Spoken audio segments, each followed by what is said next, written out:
Pemirsa, 1 jam sudah kita akan mendekatkan diri dengan satu orang yang menurut kami adalah orang yang memiliki inspirasi luas. Dan biasanya memang program 1 jam lebih dekat menghadirkan mereka yang memiliki arti penting bagi kita semua, karena mereka sudah menempuh perjalanan yang luar biasa sepanjang umur hidup mereka. Malam hari ini, siapa dia? Saya ajak Anda untuk melihat sesuatu ke bawah, yaitu mudah-mudahan Anda tahu siapa orang yang pakai celana seperti saya.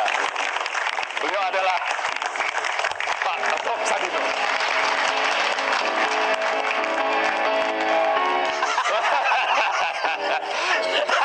Saya merasa seperti orang telanjang. Nah, kalau Pak Bob tiap hari pakai gini nggak kerasa apa-apa ya? Ya udah berapa tahun pakai gini ya, udah 40 tahun pakai begini terus. Ngomong-ngomong, Anda merasa seksi pakai gini? Kok Anda tanya sih? Just curious. Pak Bob, silakan duduk sini. Ya, kita ngobrol-ngobrol. Oke. Saya merasa Anda adalah seorang tokoh yang sudah ketahuan siapa Anda. Tetapi saya menemukan kontroversi di balik seorang Bob Sadino. Anda dalam buku yang saya baca tidak percaya namanya rencana. Anda berdoa kalau bisa masuk neraka. Anda berharap jadi miskin. Apa tujuan Anda melakukan itu semua? Sebetulnya sebelum saya jawab, ya saya mau tanya sama Edi balik.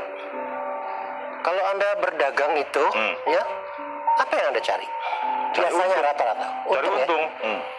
Kalau saya bilang sama Edi, saya dagang cari rugi, itu masuk akal nggak? Nggak masuk akal. Masuk akal? Masuk akal nggak? Edi, saya lanjutkan ya. Ya. Orang dagang cari untung tuh untung terus nggak?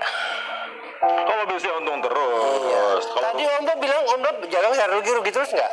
saya nggak tahu. Kan sama aja Edi sebetulnya tuh. Kamu sadar nggak? Mungkin saja itu tidak sama dengan arus utama atau mainstream Sangat sadar. Tapi apa saya orang normal gitu. apa saya harus ikut orang-orang itu? Saya punya kepribadian sendiri Edi. Walaupun- Saya adalah orang yang merasa memiliki satu aset yang luar biasa tinggi nilainya. Apa tuh? Kebebasan. Freedom. Kalau Anda kemudian bergerak dalam bidang bisnis, Anda sudah terbukti di situ berhasil. Tapi Anda bilang tidak punya rencana. Lalu ketika Anda melakukan itu semua tanpa rencana, Ya, rencana itu ya rata-rata untuk adik-adik ini kan sifatnya teoritis sekali kan ya. Padahal datangnya rencana tidak harus selalu dari otak ke kertas dan sebagainya. Kita bisa juga tiba-tiba mata kita melihat sesuatu, kemudian kita lakukan. Contohnya, saya pulang dari Eropa ke Indonesia, mata saya lihat loh, telur di sini kok beda sama telur di sana ya. Secara spontan saya ambil secari kertas, nulis surat sama teman-teman, tolong dong kirimin ayam-ayam yang bisa bertelur, tanpa saya tahu ayam apa itu. Tapi bedanya di Eropa, majalah-majalah kejuruan itu banyak sekali. Kemudian dengan bersama-sama Anda kirim anak-anak ayam, tolong kirimkan majalah kejuruan, majalah tentang memelihara ayam. Saya belajar dari majalah itu. tidak belajar bisnis ya? Untuk apa sih nih? Jual telur mesti belajar bisnis tuh. Orang mau jual telur belajar bisnis, itu namanya gila ini. Tapi kan mau jual telur harus belajar bisnis kan enggak? Nanti dimarahin sama konsultan-konsultan bisnis loh. Ya, saya nggak pernah konsultan apa sih artinya ini? Tempat orang berkonsultasi. Semua konsultan itu dia memberikan konsultasi kepada orang yang dia sendiri tidak bisa lakukan. Dia jadi konsultan.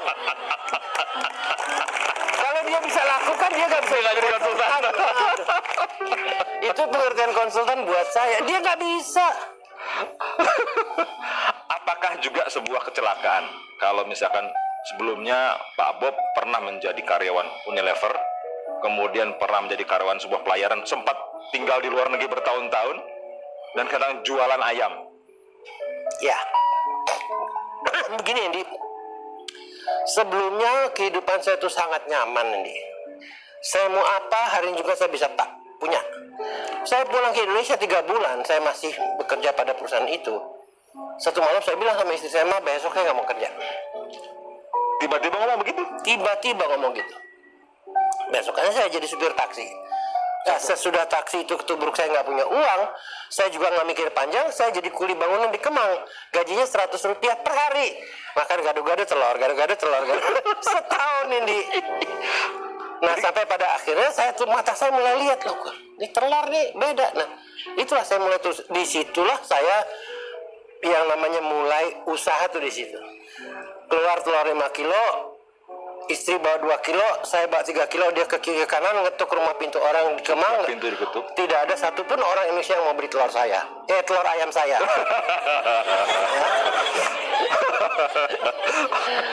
Waduh. Yang beli siapa dong kalau Akhirnya di Kemang tuh udah ada beberapa orang asing cukup banyak ya. Begitu ketok pintu rumah orang asing, udah dia langsung beli. Nah, disitulah awal sebetulnya usaha saya. Setelah seminggu kita ngantarkan telur, mereka bilang, udah deh Bob, kamu di rumah aja, ntar saya datang ke rumah kamu. Nah, di situ dia nanya, Bob, garamnya dong, Bob, mericanya dong, Bob, ininya itu. Ada jadilah toko gitu. Rumah kita yang 50 meter persegi jadi warung. Saya pernah baca juga Pak Bob ketika berjualan telur itu, dalam telurnya diisi anggrek. Itu kreativitas. Jadi saya tahu di Eropa, Amerika, nilai sebuah anggrek begitu tingginya, orang beli anggrek hanya untuk dipersembahkan kepada pacarnya, ya. Bukan mawar nih. Bukan mawar, anggrek mahal sekali. Jadi di setiap kilo telur dulu tuh nggak seperti gini bungkusnya, pakai kantong plastik ya. Saya cantumkan sekuntum anggrek. Wah, sampai itu tersebar seluruh dunia. Kamu kalau beli telur di Indonesia, ya nggak tahu yang jual telur cuma saya aja. Yang kasih anggrek ya. Tuh, kalau beli telur di Indonesia kamu dapat anggrek. Dari situlah popularitas kita mulai tersebar. Pada tahun 70. Jadi sayalah orang pertama yang memperkenalkan telur kepada bangsa ini. Hebat kan, Di? Ini yakin nih klaimnya nih? Anda cek aja. Ya. Ngomong-ngomong, pada saat jualan telur sudah celana pendekan gini belum? Iya. Sudah celana pendekan gini? Pasti, karena saya melihara ayam, Andi. Anda bisa bayangkan kan, pagi-pagi saya dan ibu harus kasih makan ayam. Nanti buang kotoran-kotoran ayam. Nah, ketika saya sudah beberapa minggu kemudian saya memelihara ayam petelur, sudah itu saya minta kirimkan ayam yang bisa dimakan dagingnya, adalah ayam pedaging kan. Yang namanya saya nggak tahu apa, dulu saya nggak tahu. Nah, disitulah lagi-lagi saya jadi orang pertama yang memperkenalkan telur dan ayam untuk orang Indonesia dan bangsa ini. Wow. Saya tertarik ketika Pak Bob sudah bercelana pendek, pernah diusir sama DPR. Ya iyalah, Andi. Padahal sudah memperkenalkan telur ke orang Indonesia, memperkenalkan ayam pedaging ke orang Indonesia. Karena DPR itu gak punya kuping, jadi dia panggil saya supaya cerita gitu loh. Apa kemajuannya Bob Sadino. Acaranya jam 8 pagi, saya tungguin kok belum aja nih. Jam 9 belum aja nih. Terus? Nah, sudah itu menjelang mau jam 10 ada salah seorang DPR datang ke saya, Pak Bob, tadi kemarin naik apa? Naik mobil. Bisa pulang lagi nggak? Kenapa? Ganti baju Gi. Wah, wartawan enggak? Wah, saya diuber sama wartawan. Besok paginya koran yang pro dan kontra ribut. Yang koran yang kontra bilang Bob Sadino adalah orang yang paling kurang ajar, melecehkan rumah terhormat Indonesia dan sebagainya. Dia datang bercelana pendek, tidak tahu sopan santun dan sebagainya. Itu sebagian koran bunyi gitu. Sebagian koran yang pro saya, dia bilang apa? Loh, Bob dipanggil dia datang dong sama pakaian dinasnya. Cuman ada bedanya, Bob Sadino pakai pakaian dinas, pakai duitnya sendiri. Orang DPR pakai pakaian dinas, duit negara.